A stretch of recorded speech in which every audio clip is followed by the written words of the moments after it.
Assalamualaikum warahmatullahi wabarakatuh. Perkenalkan, nama saya Anissa Aulia Rahmah. Di sini saya akan membahas 4 materi mengenai komunikasi dan negosiasi bisnis. Yang pertama adalah teori SR, yang kedua teori resepsi aktif, yang ketiga teori 3V dari Albert Mahrabian, dan yang terakhir adalah 4 cara agar pesan yang kita sampaikan mudah diingat dan berkesan oleh audiens. Yang pertama adalah teori SR atau lebih dikenal dengan teori stimulus respon. Teori stimulus respon ini merupakan model komunikasi yang paling mendasar dari segala model komunikasi. Model ini menunjukkan bahwa komunikasi itu sebagai suatu proses aksi-reaksi antara komunikator dan komunikan. Apa sih komunikator dan komunikan itu? Komunikator adalah seseorang yang menyampaikan pesan, sedangkan komunikan adalah orang yang menerima pesan.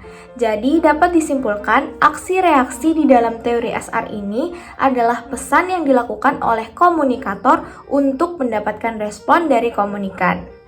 Di dalam teori SR ini terdapat 3 unsur utama, yaitu pesan atau informasi yang disampaikan oleh komunikator, ada komunikan, orang yang menerima pesan, dan yang terakhir efek atau tanggapan dari komunikan terhadap informasi yang disampaikan oleh komunikator. Yang kedua adalah teori resepsi aktif.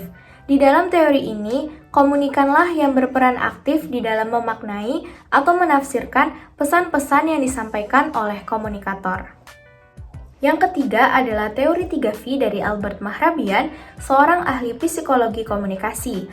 Beliau menjelaskan hasil dari penelitiannya bahwa ada 3 hal atau 3V yang diperhatikan oleh audiens ketika berusaha menangkap suatu pesan. Yang pertama ada verbal, vokal, dan visual. 3V ini memiliki persentase yang berbeda-beda. Yang pertama, verbal yakni 7%, yang kedua vokal yakni 38%, dan visual adalah 55%. Dari ketiga V ini, dapat kita ketahui bahwa persentase yang lebih tinggi adalah visual, kemudian vokal.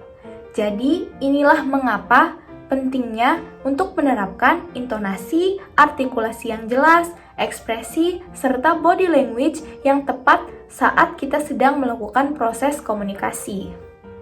Kemudian yang terakhir adalah 4 cara agar pesan yang kita sampaikan mudah diingat dan berkesan oleh audiens. Yang pertama adalah opening atau apa yang kita sampaikan di awal. Karena 3 menit pertama, audiens akan menilai apakah pembahasan kita itu menarik apa tidak. Sehingga pada opening ini harus kita persiapkan dengan sebaik-baik mungkin.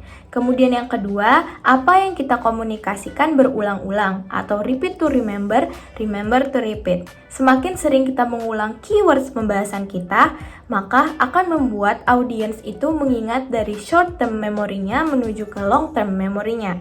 Kemudian yang ketiga adalah apa yang kita sampaikan dengan unik.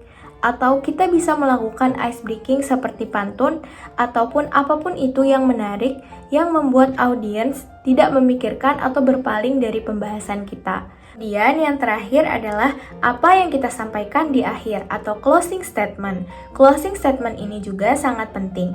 Kita bisa melakukan dengan mengulang kembali pesan-pesan sampai audiens benar-benar paham dengan kesimpulan dari pembahasan kita.